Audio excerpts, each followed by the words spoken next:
Ok, bien, on va prier. Attends, je vais attendre que Facebook se lance. Ah, est-ce qu'on... Oui. Ok, Facebook est lancé. On va prier.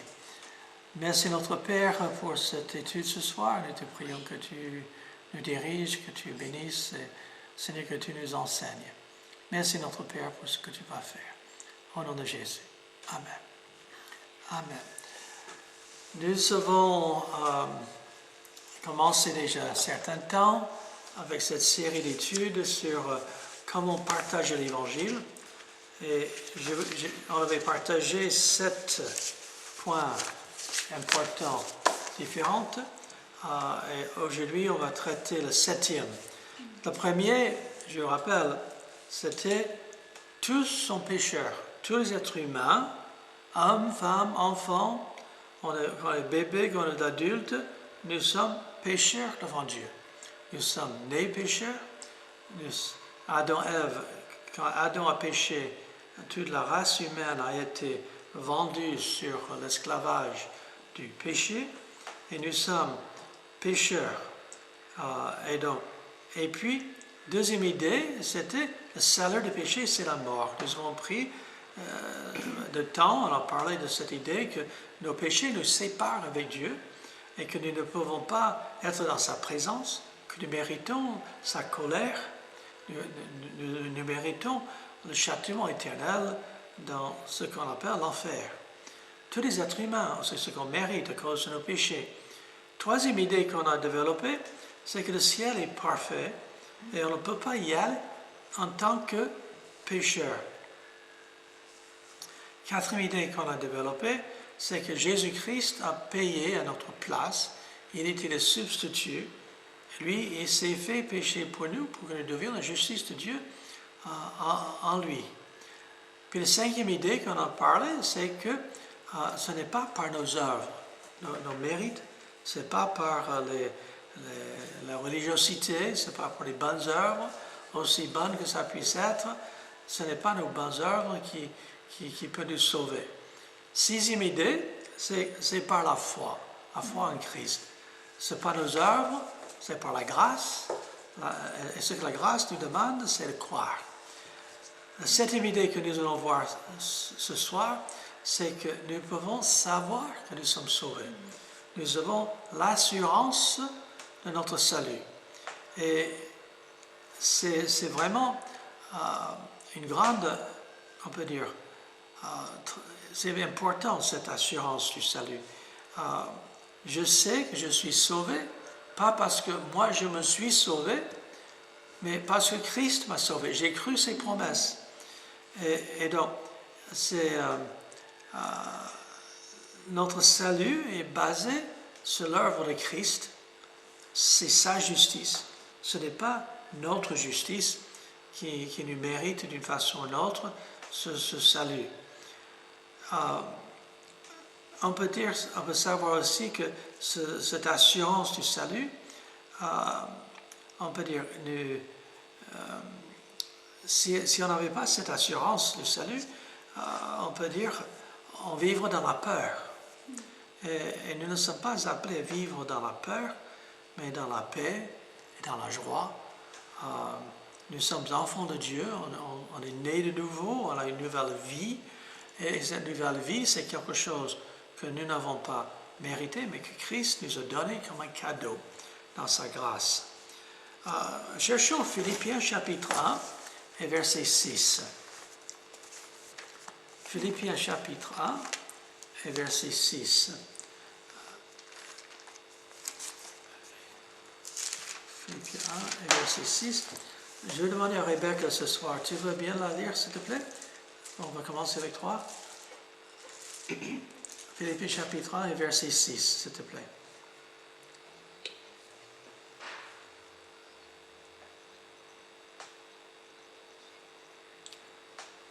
Je n'entends rien.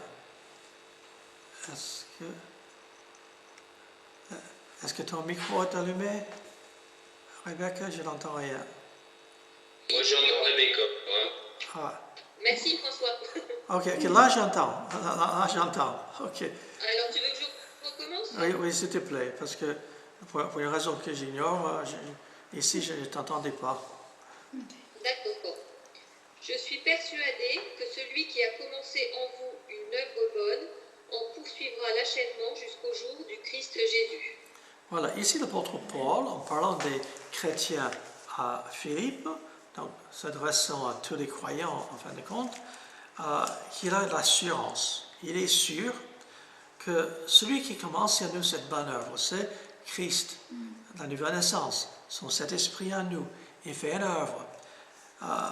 Que celui qui commence en nous cette bonne œuvre, il le rendrait parfait, il va aller jusqu'au bout. Il ne va pas nous laisser tomber en chemin jusqu'au jour de Jésus-Christ, le jour que nous serons dans sa présence. Et donc, c'est un verset qui, on peut dire, nous voyons dans ce verset vraiment cette assurance que c'est Dieu, c'est Christ, qui a commencé cette œuvre de rachat, de rédemption, de sanctification, que lui, il va aller jusqu'au bout dans son travail, dans ce qu'il fait pour nous. Ayant cette assurance du salut, on n'a pas besoin de vivre dans une oppression ou dans une on peut dire, crainte qu'on va perdre ce salut, parce que c'est Christ qui l'a donné. Maintenant, ça ne veut pas dire que le chrétien peut aller faire n'importe quoi. Nous verrons ça tout à l'heure, que Dieu est notre Père, et notre Père céleste, et il les corrige, il discipline ses enfants, pas pour nous jeter dehors, mais pour nous corriger. Souvent, ceux qui doutent de l'assurance du salut, ils pensent que quelque part, eux, ils devaient faire quelque chose, ou continuer à faire quelque chose pour, on peut dire, participer à leur salut. C'est un peu, on peut trouver ça dans l'Église catholique romaine, que voilà, ils pensent qu'il faut faire telle et telle œuvre, tel et tel mérite, telle et telle chose, et en faisant cela, ils espèrent qu'ils vont gagner le salut. Et c'est en partie de leur problème, c'est cette on peut dire, auto-salut, qu'ils essaient de se sauver au lieu de faire confiance en Christ, que c'est Christ lui-même qui est notre salut. Jésus-Christ, il est notre justice. C'est basé sur le fait que c'est Christ, c'est sa justice, on compte sur sa justice, pas sur la mienne ou la nôtre. Jésus-Christ est notre substitut. Il a pris notre place. Et puis, d'autres passages disent que Jésus-Christ est notre avocat et il est notre souverain sacrificateur. On a le meilleur avocat de l'univers, Jésus-Christ, qui n'est pas là pour excuser nos péchés, mais pour présenter son sang qu'il a versé pour le pardon de nos péchés. Donc, voyons quelques autres passages. Jean chapitre 5 et verset 24. L'évangile de Jean, chapitre 5. Jean 5 et verset 24. Nielsen, tu veux bien nous lire Jean chapitre 5 et verset 24, s'il te plaît. En vérité, je vous le dis, celui qui écoute ma parole et qui croit à celui qui m'a envoyé vient point en jugement, mais il est passé de la mort à la vie. Voilà, c'est un peu coupé, mais... En vérité, Voilà. Donc, on voit dans ce passage, dans ce verset, que quand on croit en Dieu, en Jésus-Christ, nous avons la vie éternelle par la foi en Christ, et ça dit, ne vient point en jugement. Donc, nous ne venons pas en jugement parce que c'est Christ qui est mort à notre place. Il était jugé à notre place. Il ne vient point en jugement. Donc, c'est pas qu'il viendrait un peu... Maintenant, d'autres passages parlent de Christ va juger nos bonnes œuvres pour les récompenses. Mais ce n'est pas le jugement de savoir si on va au ciel ou à l'enfer. On est pardonné. Bien, point un jugement, mais passer de la mort, donc les morts spirituellement, à la vie éternelle. Et donc, c'est vraiment un passage clé. Voyons un autre.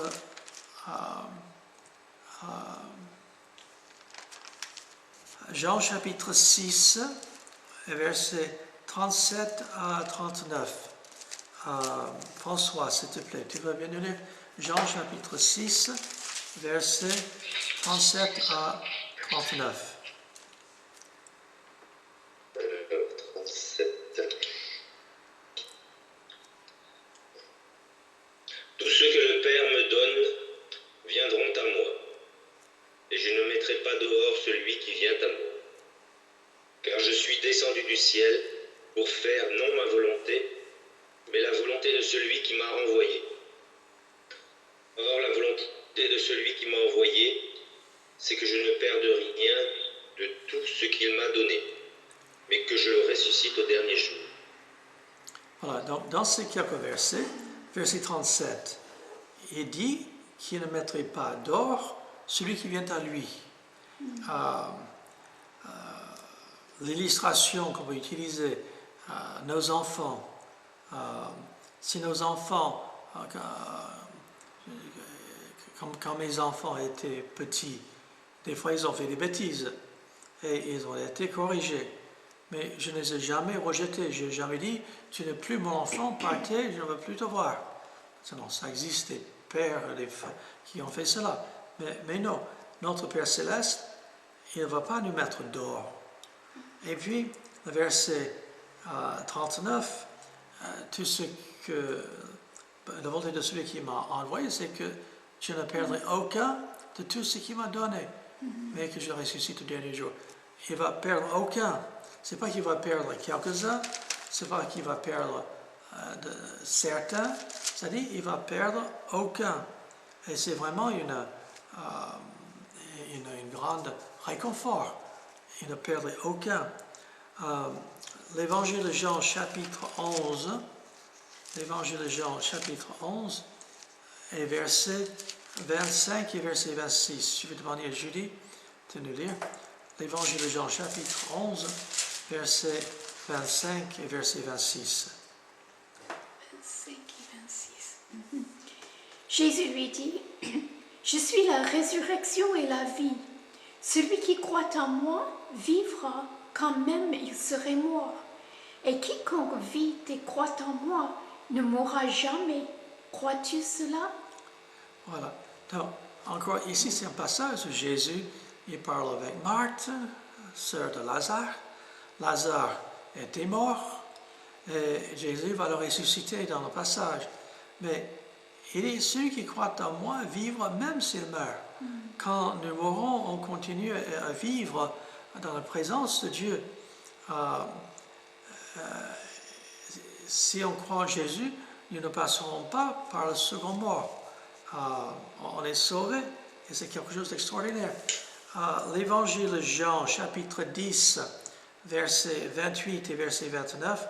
Rebecca, s'il te plaît, tu veux la lire, s'il te plaît. Jean, chapitre 10, verset 28 et verset 29. Je leur donne la vie éternelle. Elles ne périront jamais et personne ne les arrachera de ma main. Mon Père, qui me les a donnés, est plus grand que tous et personne ne peut les arracher de la main du Père. Voilà. Donc ici, dans ce passage, Jésus parle de ses brebis dans le passage. Et il donne la vie éternelle à ceux qui croient en lui, ceux qui lui appartiennent. Et c'est-à-dire qu'ils ne périront jamais. Et je ne connais pas le grec, j'ai étudié le grec quand j'étais l'école biblique, mais je n'ai jamais maîtrisé. Mais selon ce que j'ai compris, ce mot « jamais », c'est notion, c'est impossible. Ils ne périront jamais. Et personne ne la ravira de ma main. Personne ne peut nous ravir de la main de Jésus-Christ. C'est lui qui nous tient. Et notre Père Céleste personne ne peut le ravir de sa main. C'est pas nous qui tenons Dieu, mais c'est Dieu qui nous tient. Et ça fait toute la différence. Tous les parents ici, quand vous avez les enfants en bas âge et vous marchez dans un lieu public avec eux, vous leur tenez la main. Pourquoi? Parce que vous ne voulez pas les perdre. Vous ne voulez pas qu'ils s'égarent. Et même quand ils essaient de s'en aller, vous les tenez. Et l'enfant ne pouvait pas s'échapper. Et c'est vraiment cette idée que c'est Dieu qui nous tient. Et c'est vraiment, c'est fort. Romains chapitre 8. Romains chapitre 8. Donc là, je vais demander à Nissen de nous lire Romains chapitre 8 et versets 38 et 39, s'il te plaît.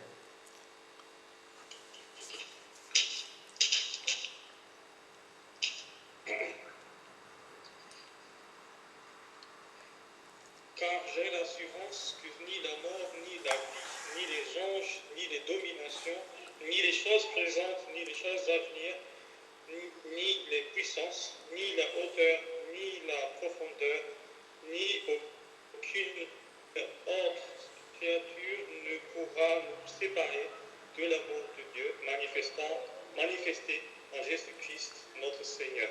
Donc, il n'y a rien qui peut nous séparer avec l'amour de Dieu. C'est vraiment un passage fort. Il n'y a rien qui peut nous séparer de l'amour de notre Père Céleste. Et donc, cette assurance que Dieu nous tient, que Jésus-Christ nous tient, que notre salut, c'est lui qui l'a payé, on est né de nouveau, on est passé de la mort à la vie, et il y a des choses qui se sont passées quand nous avons cru, et c'est vraiment un passage, enfin, c'est une promesse extraordinaire. Rien ne peut nous séparer de l'amour de notre Seigneur Jésus-Christ. 1 Jean chapitre 5. 1 Jean, notre passage clé. On parle ce soir, pour ceux qui viennent de se joindre, de l'assurance du salut, qu'on peut se savoir sauvé. 1 Jean chapitre 5, versets 10 à 13. Je vois qu'Abi, tu es là, tu veux lire, s'il te plaît? 1 Jean chapitre 5, versets 10 à 13, s'il te plaît. 1 Jean 5, 10 à 13. Bonjour, désolé pour le retard.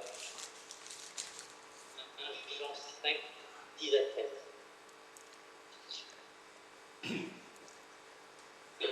Celui qui croit au Fils de Dieu a ce témoignage en lui-même. Celui qui ne croit pas Dieu le fait menteur, puisqu'il ne croit pas au témoignage que Dieu a rendu à son Fils. Et voici ce témoignage, c'est que Dieu nous a donné la vie éternelle, et que cette vie est dans son Fils. Celui qui a le Fils a la vie. Celui qui n'a pas le Fils de Dieu n'a pas la vie. Je vous ai écrit ces choses afin que vous sachiez que vous avez la vie éternelle, vous qui croyez au nom du Fils de Dieu. Voilà, tout ce passage et cette assurance, ce témoignage que nous appartenons à Christ, à notre Père Céleste. Dans ce passage, le verset 13 est un verset clé. Je vous écris ces choses afin que vous sachiez que vous avez la vie éternelle. On peut savoir, on peut savoir que nous avons la vie éternelle. Et c'est pas que j'espère que, ou peut-être, mais on peut savoir que nous avons la vie éternelle. C'est une assurance immense que nous pouvons être sûrs de notre salut éternel. Encore, ce salut éternel, ce n'est pas nous qui le méritons, c'est Christ qui a mérité à notre place. Et nous pouvons savoir que Christ nous sauve. Voyons Romains chapitre 10. Romains chapitre 10 et verset 17. Romains 10 et verset 17. Julie, non, c'est François. François, tu veux bien nous lire Romains chapitre 10 et verset 17, s'il te plaît. Ainsi la foi vient de ce qu'on entend, et ce qu'on entend vient de la parole de Christ. Donc, notre foi est basée sur ce que Dieu nous dit. Notre foi est basée, et le plus qu'on grandit dans cette connaissance de la parole de Dieu, nous pouvons, notre assurance peut grandir et nous pouvons avoir cette certitude de l'éternité que nous passerons avec notre Père Céleste. Dans cette même idée, l'évangile de Jean chapitre 20, l'évangile de Jean chapitre 20, qui revient un peu dans le même sens que 1 Jean 5, 13. L'évangile de Jean, chapitre 20 et verset 31. J'ai demandé à Julie de lire. 31, oui. Mais ces choses ont été écrites afin que vous croyiez que Jésus est le Christ, le Fils de Dieu, et qu'en croyant, vous ayez la vie en son nom. Voilà. Dieu a inspiré la parole de Dieu, inspiré pour que nous puissions savoir qu'on a la vie éternelle en croyant en Jésus-Christ. Nous avons que vous ayez la vie en son nom. Et c'est aussi une grande, on peut dire, certitude de savoir cela. Romains chapitre 8. Romains chapitre 8 et verset 16. Je demandais à Rebecca si tu veux bien le lire. Romains chapitre 8 et verset 16. L'Esprit lui-même rend témoignage à notre esprit que nous sommes enfants de Dieu. Un autre aspect, l'œuvre Celle-ci, de verset 16, c'est bon. Nous voyons que l'Esprit de Dieu, cet esprit qui habite le cœur du croyant, il rend témoignage à notre esprit que nous sommes enfants de Dieu. Il nous donne la certitude. Il confirme ce qu'on a cru. Et donc, comment pouvons-nous savoir? D'abord, c'est écrit. Si Jésus-Christ venait ici dans cette pièce ce soir et il regardait chacun de nous et dit, je te promets, tu as la vie éternelle, tu ne peux pas la perdre. S'il le disait, on n'aurait plus jamais doute. Mais la Bible, parole de Dieu, nous parle de cette certitude de salut. Et donc, c'est basé là-dessus, et nous avons besoin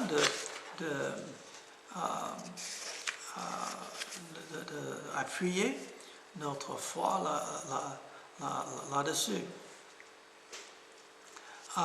L'évangile de Jean, chapitre 3 et verset 36, notre passage bien connu, je vais en donner scène.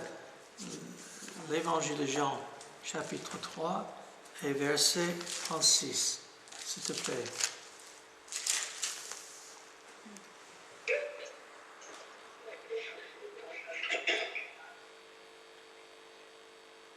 Celui qui croit au Fils a la vie éternelle, celui qui ne croit pas au Fils ne verra point la vie, mais la colère de Dieu demeure sur lui. Donc ici, c'est clair, celui qui croit, il a la vie éternelle.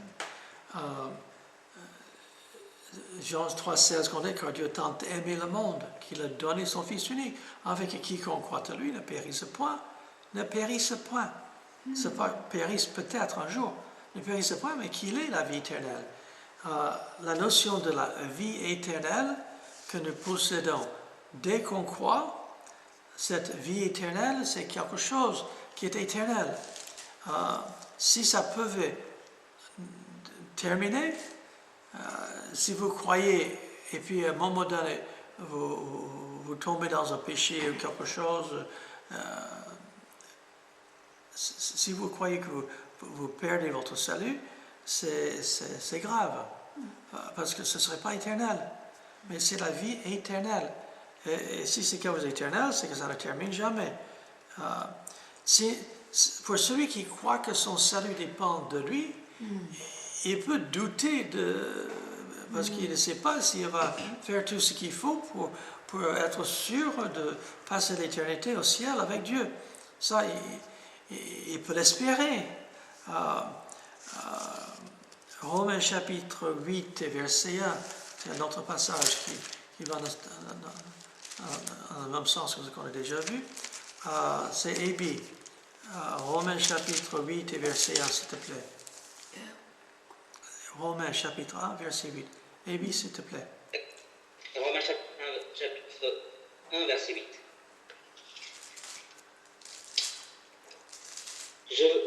1, 8 ou 8, hein, excuse-moi. Chapitre 8, verset 1.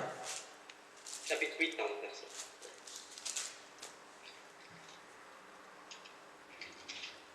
Il n'y a donc maintenant aucune condamnation pour ceux qui sont en Jésus-Christ. Donc, il n'y a aucune condamnation. Donc, pour ceux qui sont en Jésus-Christ, donc ceux qui croient en lui, nous sommes, on l'a déjà vu, c'est des passages qui, par la foi, nous sommes en Christ. Nous sommes en Christ et il n'y a aucune condamnation. Aucune.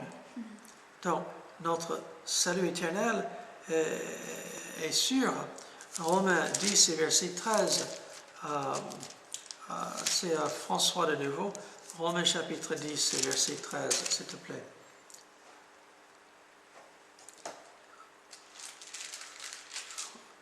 Romains 10, 13, François, s'il te plaît. Oui. Romains 10, 13.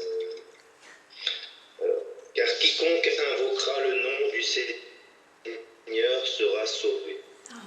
Donc, c'est une promesse. Et si on le croit, si on croit en Jésus-Christ, on peut en être sûr d'être sauvé. Et donc encore, c'est un passage qui est très clair. Maintenant, des fois, il y a des personnes il y a certains qui croient au Seigneur Jésus et puis un jour, ils ont tombé dans un péché, ils ont fait quelque chose et ils sont coupables et se demandent, est-ce que j'ai tout perdu? Mais non, on ne perd pas. Maintenant, ce n'est pas que Dieu veut qu'on pêche, mais Dieu est capable de nous corriger. Notre communion avec lui peut être rompue, il peut avoir un problème, mais cette assurance, c'est quelque chose que Dieu nous donne, et on peut dire, c'est au-delà de simplement une pensée vague. Voyons Hébreu. Attends, je cherche. Hébreu, est-ce que c'est Hébreu chapitre 12. Hébreu chapitre 12. Donc, qu'est-ce qui arrive quand un chrétien, né de nouveau, et la Bible nous dit, si nous péchons, confessons nos péchés, il est fidèle et juste pour nous pardonner toute iniquité. En Jean 1,9. Mais Hébreu chapitre 12, je vais lire à partir du verset 5 pour le commenter. Et vous avez oublié l'exhortation qui vous est adressée comme à des fils, comme enfants de Dieu. Mon fils, ne méprise pas le châtiment du Seigneur et ne perds pas courage lorsqu'il te reprend. Donc, c'est vrai que quand nous péchons, il ne faut pas être étonné que Dieu, d'une façon ou d'une autre, il nous donne un fessé, entre guillemets, châtiment. Ce n'est pas un fessé littéral, mais enfin, c'est ma femme ici qui a une histoire quand elle était gamine.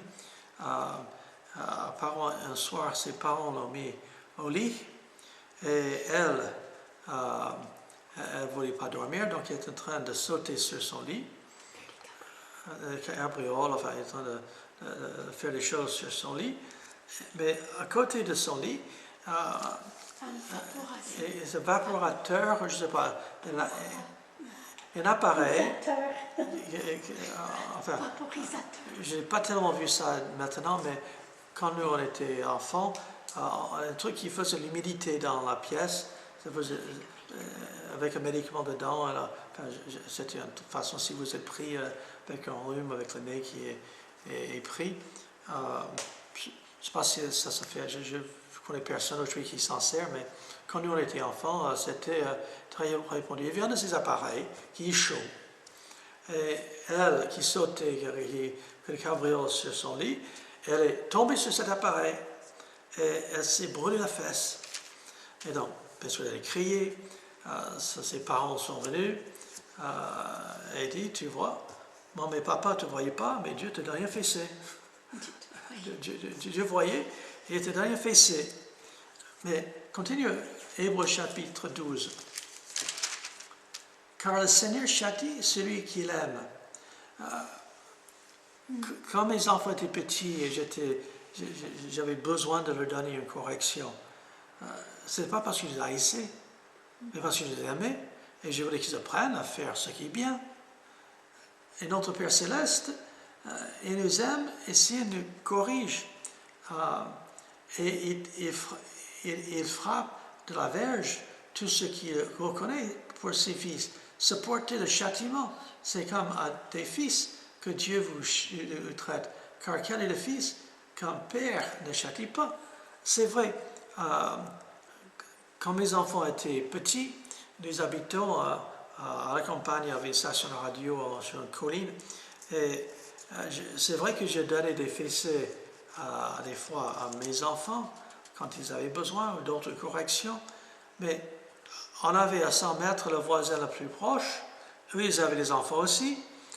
Je n'ai jamais donné des fessées aux enfants de mon voisin, ce n'était pas ma place. C'était à leurs parents de s'en occuper. Mais Dieu, il s'occupe de ses enfants. Et nous devons verset 8, mais si vous êtes exempt du châtiment auquel tous ont part, vous êtes donc des enfants illégitimes et non des fils. Donc, comme moi, je ne châtiais pas, je ne donnais pas les fessées, entre guillemets, aux enfants de nos voisins. Ce pas mes enfants. Je ne m'occupais pas. Enfin, on les broyait et tout ça, mais ce n'était pas à ma place de les corriger. Verset 9, d'ailleurs, puisque nos pères sur la chair nous ont châtiés et que nous les avons respectés, ne devons-nous pas, à bien plus forte raison, nous soumettre au Père des esprits pour avoir la vie? Nos pères nous châtient pour peu de jours, comme ils le trouvaient bon, mais Dieu nous châtie pour notre bien, afin que nous participions à la sainteté. Il est vrai que tout châtiment semble d'abord un sujet de tristesse et non de joie, mais il produit plus tard, pour ceux qui ont été ainsi exercés, un fruit paisible de justice. Donc, on voit dans ce passage que Dieu donne des châtiments, il donne des fessées. Je vous ai déjà raconté dans d'autres études, d'autres fois, d'autres prédications, d'autres partages. Je me souviens, il y a des années en arrière, Julie et moi, on avait besoin d'une autre voiture. Moi qui achète toujours des voitures de gaz. Et j'avais un ami qui vendait des voitures. C'était une entreprise qui vendait des voitures. Et il avait un Peugeot 403, me semble.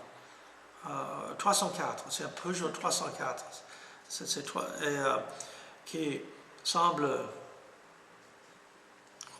enfin, un bon prix. Enfin, mon ami me faisait un prix raisonnable. Mais je n'avais pas des sous. Et je n'ai pas prié à ce sujet. Je suis allé à la banque. Je n'ai pas prié à ce sujet. Je suis allé à la banque. Et j'ai parlé à mon banquier qui m'a fait un petit prêt sur 10 mois. Enfin, c'était pas la fin du monde. Mais presque tout de suite après j'ai acheté cette voiture, je suis parti à Limoges. Et en arrivant sur Limoges, j'ai cassé le joint culasse. Et c'était pour une rencontre à Limoges. Et je me dis, ils ont pu le faire réparer à Limoges. Ça me coûtait ceci, cela. Donc je dis, je vais avoir un gros bidon d'eau et je vais revenir sur Montauban. Mais avant d'arriver à Montauban, j'avais cassé le moteur. Mais j'avais compris, après mon ami qui m'a vendu la voiture, avec son garage, on a fait une affaire où j'ai payé les réparations et puis il a fini par me donner un 504. Oui. Enfin, c'était une meilleure voiture, 503, je ne me souviens plus. Mais c'était un peu plus grande et tout cela. Mais je sais qu'au bout des 10 mois, la somme que j'avais empruntée, j'étais dans le trou de cette somme-là. Et j'avais compris que Dieu m'a donné un fessé, entre guillemets, puisque je n'avais pas prié, demandé à Dieu, est-ce que je devais emprunter l'argent pour acheter cette voiture. Je ne dis pas qu'il faut jamais emprunter l'argent pour une voiture, je ne dis pas ça, mais là, je pense qu'il Dieu m'a donné une correction pour me faire comprendre qu'il fallait que je lui fasse confiance et que je ne cherche pas. Donc, est-ce que c'est clair jusque-là que notre salut, c'est quelque chose où nous pouvons être sûrs, nous pouvons avoir cette certitude que nous passons l'éternité avec Christ. Et comme je dis, nous pouvons le faire parce que notre salut est basé non sur nos mérites, mais sur Christ. Amen. Si c'était basé sur mes mérites, sur mes bonnes œuvres, sur moi, dans ce cas-là, je n'aurai jamais la certitude de mon salut. Donc, maintenant, il y a par exemple, les catholiques romains, qui croient qu'on peut perdre le salut parce que ils croient à la foi plus les œuvres.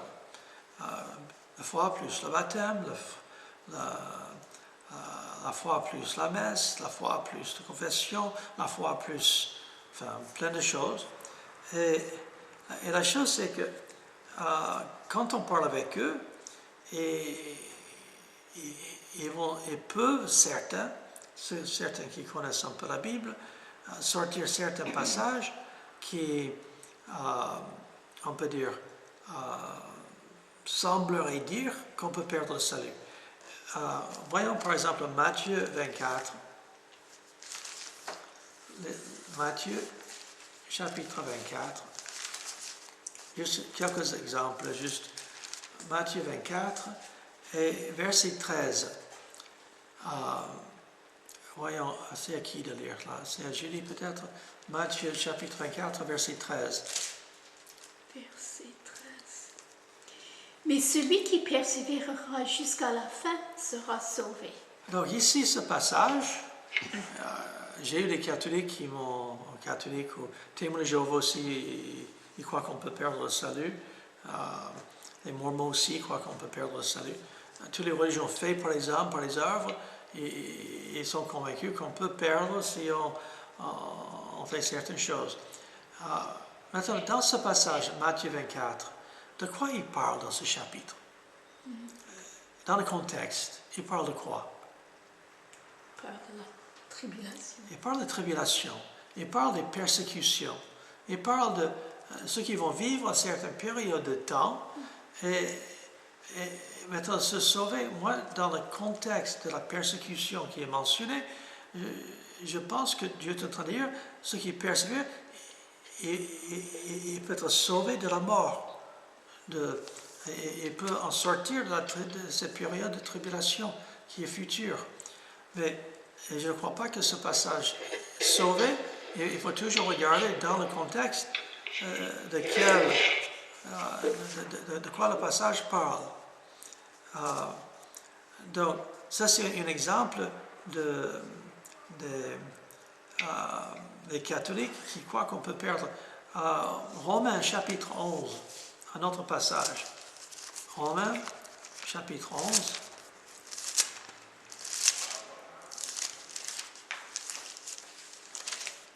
Romains chapitre 11 et verset 22. Attends, 22. Attends, est-ce que c'est celui-là? Attends.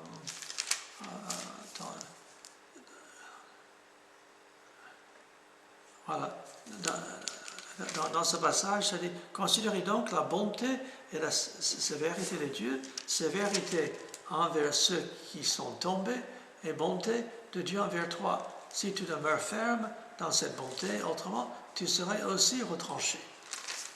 Dans ce passage, encore, il faut regarder, il parle d'Israël qui s'est endurci, l'histoire d'Israël dans le passé, qu'ils sont morts. Dans ce passage, encore, c'est un autre, je ne pense pas que retranché, ici, parle de perte du salut, de croyants.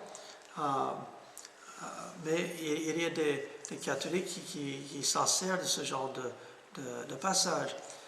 Donc, il y a quelques passages que les catholiques, par exemple, ils croient, voilà, si vous êtes un bon catholique et vous faites tout ce qu'il faut, vous serez sauvés. Mais si vous commettez certains péchés mortels, vous allez en enfer. Donc, maintenant, eux, ils divisent les péchés entre véniel et mortel, ce qui n'est pas dans la Bible. Péché, c'est péché. C'est notre erreur de leur part. Mais dans leur idée, ils pensent qu'on peut perdre le salut, on peut aller en enfer. Si un bon catholique toute sa vie, et puis à la fin de sa vie, on fait quelque chose de terrible, on va aller en enfer. Et ça, c'est la doctrine de l'Église catholique. Je me souviens quand j'étais au lycée, dans le lycée où j'étais, en Amérique, il y avait un matin par semaine, il y avait un groupe de croyants, de chrétiens. On se réunissait pendant 1 heure. On allait 1 heure plus tôt et on faisait un peu de réunion ensemble à l'école. Il y avait une des profs qui nous prêtait son salle de classe. C'était permis à l'époque. Aujourd'hui, je pense que ça ne se fait plus. Mais à l'époque, ça se faisait. Et dans ce groupe, il y avait des gens de diverses églises. Et il y avait un gars que j'ai bien apprécié, qui faisait partie des assemblées de Dieu. Et je crois qu'il était vraiment sauvé, mais les assemblées de Dieu, enfin, les pentecôtistes, certains aussi croient qu'on peut perdre le salut. Enfin, ça dépend desquels. Mais lui, il croyait, je me souviens, au début de l'année scolaire, on avait une discussion sur cette question de l'assurance du salut. On n'était pas d'accord, on avait l'un et l'autre montré des versets et tout cela, et on avait parlé. Mais il faisait partie d'un concours dans ses églises, où son équipe d'adolescents devait apprendre par cœur l'Épître aux Romains. Et dans cette année scolaire, ce gars a appris toute l'Épître aux Romains par cœur. C'était vraiment bravo, c'était une bonne chose. Mais je me souviens, à la fin de l'année scolaire, au début de l'année scolaire, voilà, si vous êtes croyant et que vous commettez un meurtre, vous allez à l'enfer. Enfin, ce genre de choses. Et puis à la fin de l'année scolaire, il avait changé. Il disait, après avoir appris par cœur l'Épître aux Romains, il dit, vous êtes sauvés, sauf si vous arrêtez à croire. Attends, je ne suis pas d'accord avec lui non plus, mais il était plus proche. L'Écriture avait fait l'œuvre dans son cœur et dans sa vie. Et ça l'a aidé. Donc, si vous rencontrez certains qui pensent qu'ils peuvent perdre le salut. Souvent, comme tu dis, l'erreur, c'est qu'ils croient que leur salut est basé en partie sur leurs bonnes œuvres, sur leurs mérites et sur ce qu'ils ont fait. Est-ce que tout cela est clair? Est-ce que ce qu'on a expliqué jusque-là, est-ce que c'était clair? Oui. Oui? Oui. Donc, Ce qui est le plus clair pour moi, c'est on peut se savoir sauver parce que, comme tu as dit, ça ne dépend pas de nous, mais ça dépend de Christ. voilà. Et oui, il a payé pour nos péchés. Son œuvre était parfaite. Il nous donne sa justice Voilà. qui est parfaite. Voilà. Et c'est que ça, la seule chose qui dépend de nous, c'est le croire. Voilà. Donc, rappelons-nous des 7 points de doctrine que quand nous témoignons, nous partageons l'Évangile avec nos amis inconvertis, que certaines personnes, il faut expliquer certains de ces points plus en détail que d'autres. Nous avons passé une étude biblique sur chacun des 7 points. Premier, c'est que tous sont pécheurs. Vous vous rappelez de mon petite illustration, ceux qui me connaissent, vous le connaissez, j'espère que vous apprenez à utiliser cette petite illustration. La mère, c'est qui? C'est nous. Moi et vous, et la personne avec qui on parle. Mon portefeuille, c'est quoi? Nos péchés. Nos péchés. Dieu nous aime, mais il n'aime pas nos péchés. Tous sont pécheurs. Tous, sans exception. On est des petits pécheurs, grands pécheurs, on est tous pécheurs. Et donc, nos péchés, le deuxième point, le salaire du péché, c'est la mort. On est séparés avec Dieu. Nos péchés empêchent Dieu de voir notre face, nous de voir sa face. Ça empêche Dieu de nous accepter. Nous sommes morts, séparés avec Dieu. La mort, c'est cette séparation avec Dieu. Séparés avec Dieu. Pour aller au ciel, troisième point, il faut être sans péché. Mais on est pécheurs. Et donc, dans ce troisième point, le ciel est parfait. Personne ne peut aller au ciel avec le péché. L'autre main représente qui? Jésus-Christ. Jésus-Christ était sans péché. Et donc, sur la croix, il a pris sur lui nos péchés.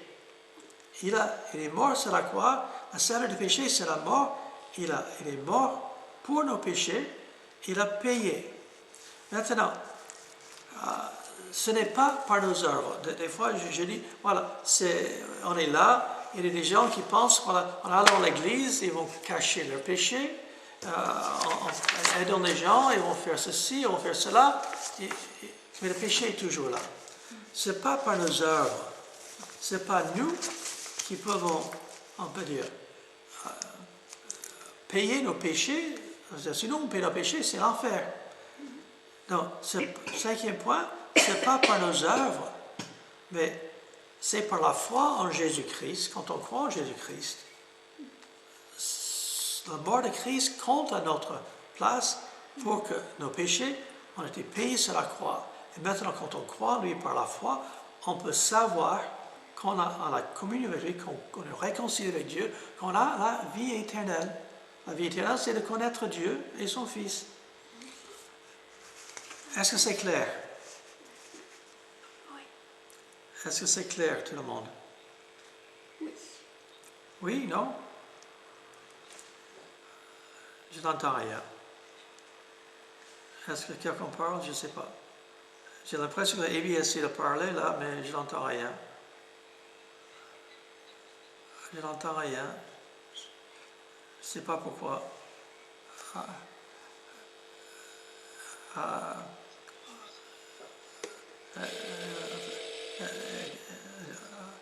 Enfin là, je ne vous entends pas. Je ne sais pas pourquoi.